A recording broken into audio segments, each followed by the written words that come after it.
So piracy is coming back. I think the reason why this is happening is the old quote from Gavin. Piracy is a service problem. The reason why piracy went down is because there were services like Netflix, for example, that acted as a market replacement for piracy, and the amount of money that you had to spend was minimal enough to where you could get the value out of it, and instead of spending the extra time and the potential risk with piracy, you could just simply access the shows easily. I think Spotify is the best example that a lot of us use now. How many of you guys had LimeWire and now you have Spotify? I know I did. So Spotify is an example of this happening and working in an effective way. But the problem is that with TV shows and movies, there are too many mouths to feed, and now people are going back to piracy. That's what my opinion is. I'll watch the video and see what they say. The 2010s were the golden age of piracy. Oh, yeah. BitTorrent accounted for a third of all internet traffic. Wow. LimeWire had more monthly users than Facebook, and the Pirate Bay was the only video store in town where you were sure to find what you were looking for. You get that 1080p release a day before it comes out on theaters. Hypothetically, of course. The world was slowly switching from physical to digital media. And even people who weren't particularly tech-savvy realized that digital goods could be replaced endlessly with practically zero marginal cost. Yep. At its peak, 95% of all music downloads were pirated because it had become cheaper and, above all else, an easier way to fill up large digital libraries that were being made possible by cheap digital storage. Yep. But then, it just stopped. Since 2012, the internet has gotten faster, storage has gotten cheaper, and people have become more comfortable with computers, which should have just accelerated a growth trend. But it didn't. Since 2015, peer-to-peer file sharing has collapsed in popularity, and you might think you already know why. Streaming services like Spotify and Netflix were just a better, easier, and safer way to access content. That's one reason. And now, as these services have become markedly worse and simultaneously more expensive, piracy is making a comeback. It seems that's the reason. Pretty simple, right? The only problem is that's not the whole story. Good. Realistically, these companies knew this day would come. It was just really important that they could pretend it's too hard for normies. Yeah, I think that also them like shutting down and then re-hosting Pirate Bay over and over hurt piracy a lot because, and also LimeWire. It's kind of like if you cut off the head of the snake, you're going to remove a lot of people's access to piracy because like there are these websites that everybody would use and everybody would know. And just by the nature of how torrenting websites work, then seeding and, you know, like all of that, the more people use a site, the better the site is. So whenever you cut off a few of the heads and then people went to a bunch of different sites, I think that made piracy less accessible for the lowest common denominator of internet user. I think that was another effect that it had. For a lot of people, they've decided it's time to cut back. But legitimately, it might be time to cancel some subscriptions, and I'm probably going to have to cancel some. Some of them I'm not using, and it's just wasting money. There's so many of these, it's hard to keep track. You don't even know. At that point, that's an adversarial relationship. I don't want to pay people to enter adversarial relationships. That's We right. aim, as I said, for this business to be a growth business for the company with margins that our shareholders will feel good about. So well, that didn't happen. Really made piracy go away and what's really bringing it back might sound simple, but there's actually a bit more going on. First and foremost, the majority of people actually would like to acquire their media legally as long as it was easy and not ridiculously expensive. People want to have the media legally because it makes it easier to transfer and to use. And also there's risks with piracy. Like, for example, you download something and it could have a virus in it or something like that. Or obviously you could get caught, but like realistically, it's probably a virus. So, and again, these are 1% probabilities, but like if you had a bag of M&Ms and one M&M was poison, would you want to eat a bag of M&Ms? No, you wouldn't, right? You'd want to have another bag, even if the other bag was like way, way more expensive. Reasonable people understand that it costs time and money to produce a song, film a movie, or develop a video game. And the people involved in these projects do need to be compensated or else they are just not going to make them. Even people who frequent the high seas, so to speak, know this better than anybody else. A survey coming out of Australia at the peak of online piracy found that people who pirated content were actually more likely to pay for it if it was available. In a finding that really ages the study, online pirates... Interest in content would imply interest in content. If people are willing to steal something, they're also probably part of the target audience automatically. because they wouldn't be stealing it if they weren't part of the audience. I mean, it's one of those things where it's like common sense, but like stating it kind of helps put things into perspective. Were far more likely to pay for movies and music through iTunes or Quick Fix.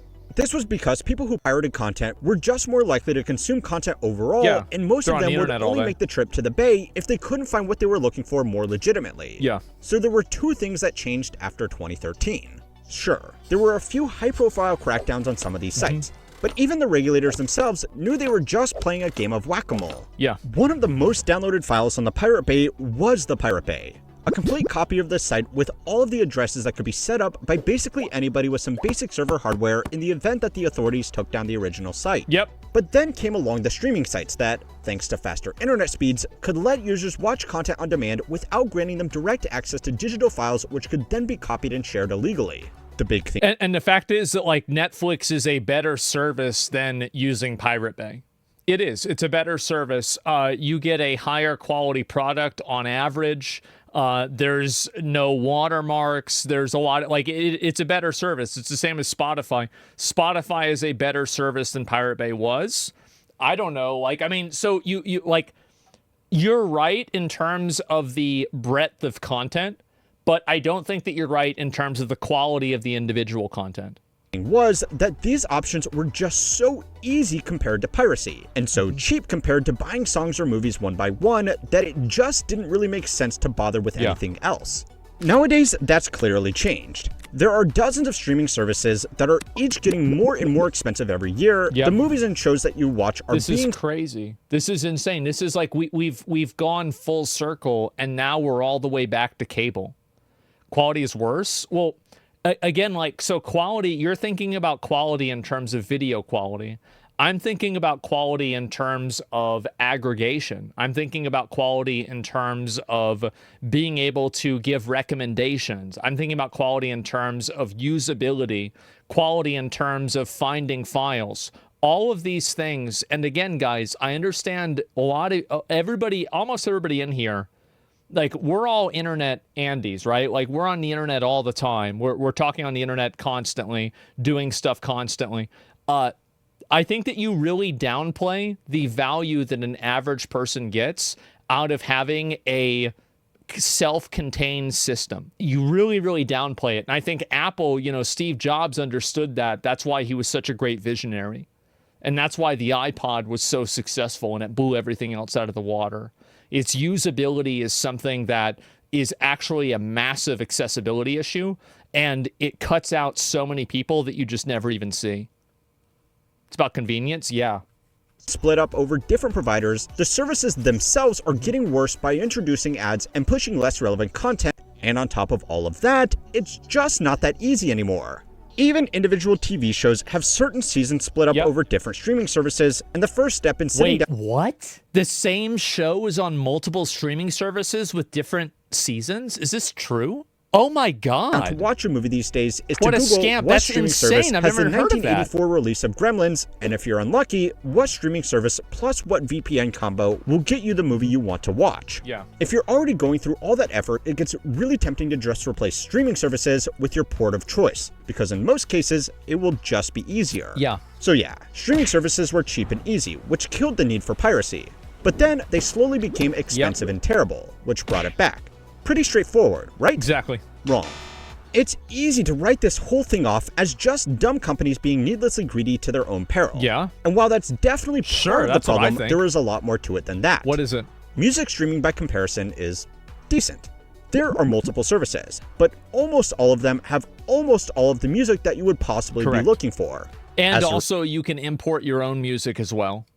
Result, nobody really bothers to pirate songs anymore. That's right. Which is particularly impressive when you remember that just 15 years ago, 95% of music was being downloaded illegally. Service Artists problem. have not been thrilled about the lower revenue they have got from streaming versus physical album sales. But most of them still go along with it because even a small share of something is better than most of their music being accessed for free. Yeah, the thing is that, like, people are going, you either give it out for a price that people want to pay or it gets stolen. Because they can't enforce it. That's the issue, is that, like, it's unethical to steal things, but nobody cares if you can steal it and get away with it. That's just the truth. It raises a potentially unpopular idea. that it might not be streaming that's broken. It might be the movie industry that's broken. The golden age of streaming was never going to last because it was never meant to last. So it's time to learn how money works to find out why piracy is really making a comeback. Okay, let's find out. This video was made possible by iScanner. What's this? I was sorting through some old receipts for tax season, trying to remember which ones I still needed to People file. have receipts? And of course, one of the important ones had coffee stains all over it. The text was barely People readable. do receipts Classic still? me. That's why I started using iScanner. I just scanned the receipt and it used AI to clean everything up. It straightened the page, fixed the lighting, and even removed the worst of the stains. I could finally read the numbers again, and drop the PDF straight into my records. Since then, it's kind of become my go-to. Whenever I'm scanning documents, notes, receipts, or even something my dog got his teeth on, iScanner makes it super easy to salvage whatever's left and turn it into something useful. It's fast, it works across all my devices, and the free version actually does what I need, including editing, signatures, and storing everything in one place. So you Check can it out fake with the link documents? below, That's cool. and make your paperwork just a little less painful. I don't even use paperwork. Netflix is the most dominant movie and TV streaming service in the world. Yeah, no surprise. It has over 300 million paying subscribers, and unlike a lot of its competitors, it's actually profitable. Oh, it's actually making money now? I thought it was losing money still. But from its very first days of online streaming, they knew they would eventually lose people back to piracy. They just really didn't care. And to see why, I'm sorry, but you are going to have to look at some financials. Okay. Last year, it made $8.7 billion in net income after taxes, which is extremely impressive. But it still makes it hard to justify the valuation of more than $8.7 billion. What did it say, billion or million? Wait, it only made $8 million, but the enterprise value is $500 billion? Who the fuck decided that? An elf? Oh, after 10,000 years, it's going to be worth it. Oh, billion? But that's million. After taxes. I have to look at some financials. Last year, it made $8.7 billion in net income after Okay, well, I guess he just said the wrong number. taxes, I which don't is know. extremely impressive. But it still makes it hard to justify the valuation of more than $500 billion. I mean, I don't know. Like, usually a company's valuation, like, especially if it's not like an intellectual property company, like Netflix does its own shows. So, like, even with intellectual property, like, you're really looking at like a 7 to 15x multiplier from everything that I know about venture capital, period. And like, even 7 is the ceiling, and 15 would have to be like some sort of like weird AI thing that like nobody's ever thought about. So, I mean, 540 is insane. At that rate, shareholders would need 57 years for their investment to pay off, which is not a reasonable bet for a company in an industry that has only been dominant for a decade. 57 years ago, watching a movie looked like this. And in another 57 years from now, that's it's highly crazy. unlikely that we will still be watching movies through the current selection of streaming services. Now, most investors in this company aren't dumb. They know that Netflix can't make their money back with its current structure. What they are banking on is being able to offer a cheaper service that can charge more for in order to fatten up those margins. Let's not talk about my margins, by the way. Being nice and fat, that's a nice shirt. Do they make it from end? Anyway, cutting content, raising prices, and pushing strange features like mobile games within the app are not some surprise new rollout. They are part of a development. It's the ads. I think the ads are what's really going to push people away from using apps. Because like like the reason why people went to piracy in the first place is because of accessibility. You could only watch a TV show at 8 p.m. And also because there were a million commercials in it. Plan that the company knew it would have to implement since it started offering online streaming. It would just be a lot better if they could do it without competition. Now, on the expenses side, there is some good news. As technology improves, network infrastructure has become cheaper for the same capacity, which means the actual cost to stream videos to users is getting better every year. Netflix's cost of revenue adjusted for inflation has actually been stable since 2022, despite adding almost 100 million new users in that time. Included in those costs are the so their revenue stays the same, but they keep adding users? I don't think that's a good thing. That sounds like a bad thing. aforementioned servers and network infrastructure, but it also includes the cost to license and produce their own movies, TV shows, and games. Another big reason their costs have been improving is because they just aren't licensing as much content as they used to, and that's for two reasons. The first was a business decision to cut down on a cost, especially for content that wasn't drawing in new users. The second reason is simply because they can't get their hands on as many titles anymore, because independent studios have made their own streaming services and want to keep their biggest IPs exclusive. So this is the big reason. is that like there are just too many other services and you don't have a one-stop shop. Spotify is a one-stop shop. Netflix isn't anymore, and it's not even close. Force users to either switch to their platform or shell out for 2 or more streaming services. It's crazy. Netflix is slowly producing its own titles, but that hasn't caught up to the content they are losing from licensing. So then Netflix also has a massive weakness that they don't have. Every IP they have to source themselves. Like Disney has its own endemic IPs, like Snow White or something like that, maybe they can make something really bad, but it's a known IP that everybody understands. Netflix, like One Piece was a massive success. My dad watched this. He loved it. He thought this show was amazing. So, it was a big success. And even the Devil May Cry show, I think, did pretty well, right? But overall, Netflix has made good shows, but they have to source these shows themselves. And so they have to pay for licensing, etc. Whereas like Paramount or HBO, they might have the IP for this to begin with. Especially this is true with Disney. Like think about the advantage that Disney has whenever they already own the entire catalog of Marvel movies. That's like such a massive baseline advantage. Does this mean that Netflix doesn't care about piracy? Well, publicly they say they do, of course. But piracy is going to hurt their competition a lot more than it's going to hurt them. If people can't find a movie or show on Netflix and then give up and pirate it, that didn't really cost Netflix any money, because the vast majority of content out there. I requested one of the doctors to call me. I don't count my chickens before they hatch. I'll feel better whenever he's at home, but things are looking good. Let's get back to it. A lot more than it's going to hurt them. If people can't find a movie or show on Netflix and then give up and pirate it, that didn't really cost Netflix any money, because the vast majority of content out there wasn't theirs to lose, and they most likely didn't spend the money producing it. A 2023 paper in the Journal of Economic Behavior and Organization titled Pirate and Chill found that when movies moved off Netflix to another platform, piracy of that content increased by more than 20%. Now, Netflix has such a massive first mover advantage. They're basically like the Twitch of like streaming platforms, is that while other streaming platforms exist and they're successful, they don't have the same brand recognition and name recognition that Netflix does. Like everybody knows what Netflix is. So I think that's another really big reason why this happens too. First and foremost, that's an amazing name for a professional journal article. Yeah. But apart from that, it showed why Netflix hasn't been too concerned with online piracy. In a now infamous quote from the company's chief content officer, they said that in order for Netflix to be successful, we need to become movie studios faster than movie studios can become us. Piracy that disproportionately hurt legacy movie studios and their libraries of content was not something that Netflix would encourage.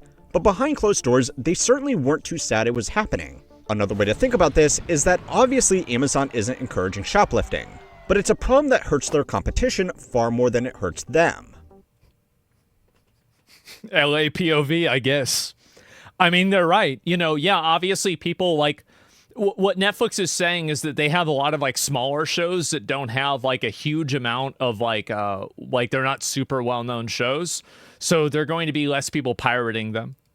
I think Piracy that's true. has also been a handy little tool throughout the company's history. Back in 2013, it admitted to using data from online piracy sites to find out what was popular and therefore what was. Hey, you could say this is unethical, but you can't say it's not going to be effective. That's a really good fucking idea. Yep, figure out what kind of shit people steal and then don't sell that. It's worth licensing. Yeah. Okay, so Netflix doesn't Smart. care about the rise of piracy. But what about the actual Hollywood studios? Well, they obviously do, and they crack down on IP theft with furious anger. But they are in a difficult situation. They could send piracy back to the Dark Ages by reconcentrating their content onto a single easy platform. But at the moment, that would probably... They can't, because then you're just going to have people that are going to be putting up the files somewhere else. Like, it's always a game of whack-a-mole, and the more difficult that you make it for people to, like, consume the content, the more people will just simply take the easier route. I think that people will pay for the content if they can, but if it's annoying for them to pay for it, they'll just steal it. Be Netflix, which a company like Disney would obviously not be willing to go along with after investing so much in their own service. If they keep competing, though, they are just going to make the experience worse for everybody and That's probably true. lose more ground to the high seas. Now, for these companies, this whole fight could not be happening at a worse time. There is a reason why music studios were able to play nice and make their content available just about anywhere while movie studios were fighting to the death. Music is simply much cheaper to produce, and there are far more sources of alternative revenue beyond just directly selling a song or an album. Artists don't make That's as a good much point too. Yeah, you're right about that. Like having like other types of licensing, etc. And like this is something that like remember Matt Damon talked about this is that movies used to have like DVD sales that they could really pop off with. So like if a movie like a good example of this I think is I would say like maybe Dredd. Like they made a Judge Dredd movie in like 2012 or so. And if I remember right, the like box office wasn't very good, but it did really well with DVD sales. And so, yeah, Grandma's Boy was probably another one. Yeah, there's a lot of these examples, right, where like it sold a lot of DVDs, but like its initial like box office was kind of low. And yeah, by Blu-rays, yeah, a good ass movie, cult classic. Yeah, Idiocracy was a huge one that sold well on DVD. Yeah, that's a great example. Idiocracy is probably a better example than what I'm talking about, right? And so now you don't have that second ripple explosion wave effect. And I think that's also another reason why movies have to try even harder to like monetize. And I think that's why you see less avant-garde risky movies. And the only time that you see a movie that takes a lot of risks is when it's a director or it has a cast that's like, you know, guaranteed to secure a certain amount of money in sales. From streaming as they would from Donnie a physical Darko? album sale. Well, I watched but it they on can make DVD, it up yeah. tours, merchandising, Good and example. other licensing deals. On the flip side, movies have largely been getting more expensive to produce, while cinema attendance has never fully recovered from its dip during COVID. Ironically, one of the biggest theater releases of the past 5 years was actually Infinity War, right? It's got to be Infinity War. from a music studio with the cinema release of Taylor Swift's Eras Tour.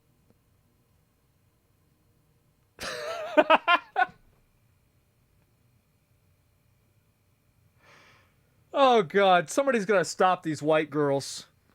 Jesus Christ. Oh, God. Man. That shit was huge. How did this happen?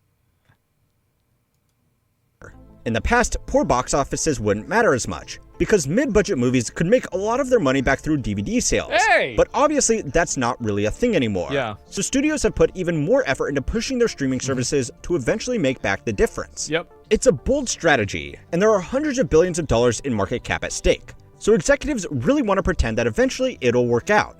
But if it doesn't, there are some lessons to be learned from the music industry which didn't beat piracy. It just made it unnecessary. The first is that movies have simply become too expensive for the current market. And this is another big issue too. Studios have recognized this is another big issue is that like video games are running into the same problem that movies and TV shows are running into, is that as production costs increase, they're increasing at a ratio and at a rate that doesn't match the amount of money that people are willing to spend. So whenever you have these video games that are costing $800 million to make, well, are you really getting $800 million of value? Well, in a lot of cases, the answer is no. So the problem is that these movies now are costing so much money. Like maybe you need to rethink how you're making movies. You need to rethink how you're approaching this. And like also, you know, like Robert Downey Jr. got paid like what, $80 million or something like that to play Dr. Doom. That's just not a sustainable business model. It's just not. Like you can't spend that much money on movie stars and then think that you're going to make your money back.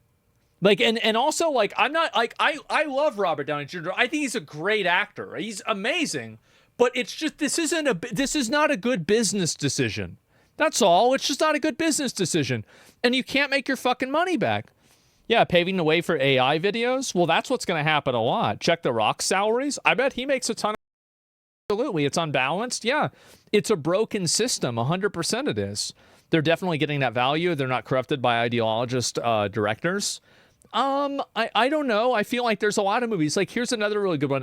The Thunderbolts recently.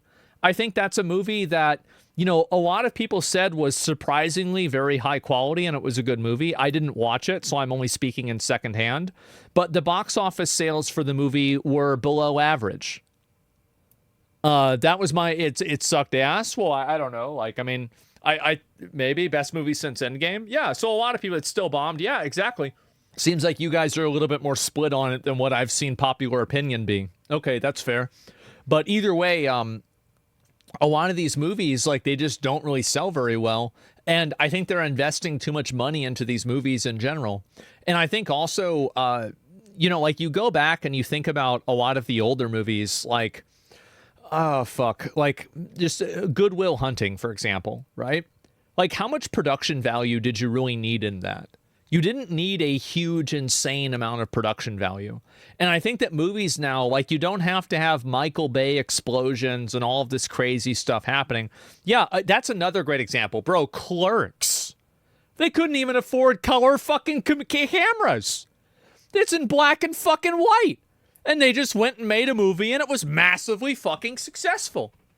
And so, again, I think also they need to rethink the amount of money that they're spending on these movies. And you can go back, Memento by Nolan. I remember watching that in movie making class, but I don't remember even, like, that entire class I spent simping for this girl.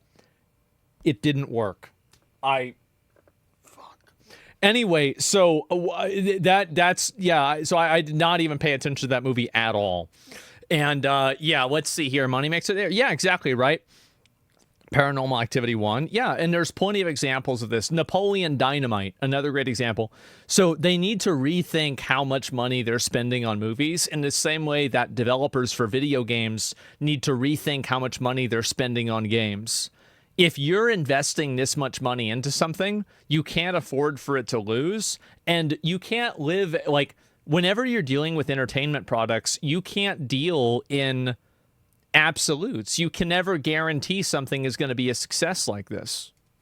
Nice that people are only going to the movies for special occasion releases these days because it's expensive, the theater experience isn't that good anymore, and people can just wait a month and watch it for free on one of the streaming services that they were already paying for. And it's also, a lot of the movies now are coming out on streaming services at the exact same time that they're coming out in movie theaters. And so it's even more the case. I'm trying to think, like, what movie, like, that's coming out would I want to watch in movie theaters? I can't even think of anything. I'm trying to think the last one. Like, I mean, I would have wanted to watch Infinity War in movie theaters. Like, maybe Superman. I don't really care about Superman. 28 years later, yeah, maybe that. Like, I remember I watched 28 Weeks Later in movie theaters in, like, 2009 or whenever it came out. So, like, maybe that. I don't know. I'd really have to think about it. Gladiator 2? No, I didn't like a 2. Like, no, it didn't need to be that way. And Dune? Yeah, I guess, okay, you're right. All right, so if they make part 3 of Dune, I'd probably watch that in movie theaters.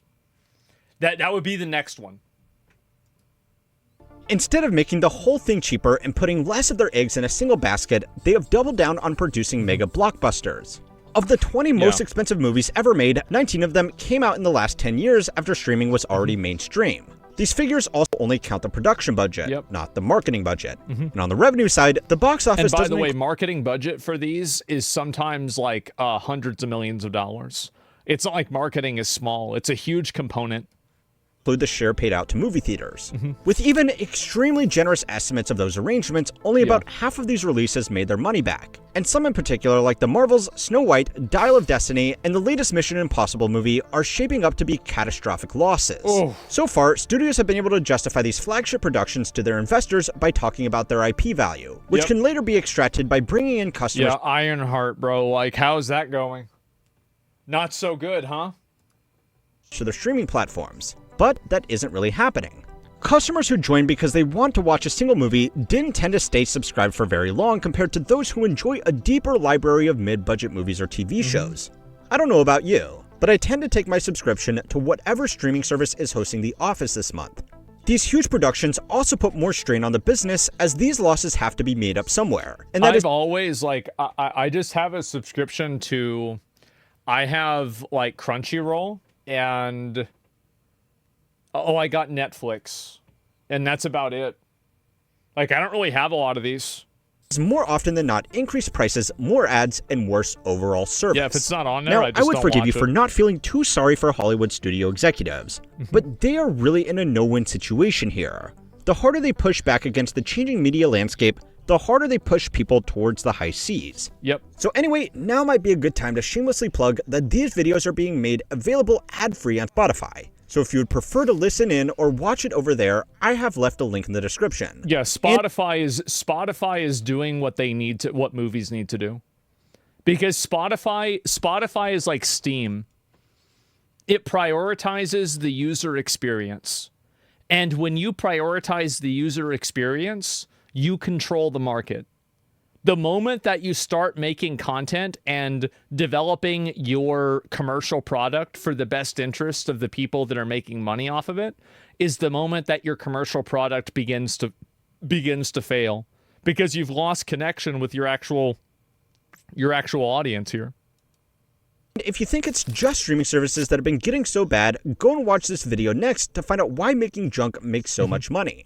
And don't forget to like and subscribe to keep on learning how money works. Well, I think that was a really good video. I think he gave some pretty good insight on it, especially with some of those graphs. I wasn't familiar with some of that too. And so I'm glad to see this. I'll link you guys the video. Make sure to give it a like. How money works. And I've watched these videos before. I don't know why I haven't seen it. But it's one of those things where, like, I think that we all know this is one of those realities, right? We all know this is, like, the reason. But it's good to actually see it.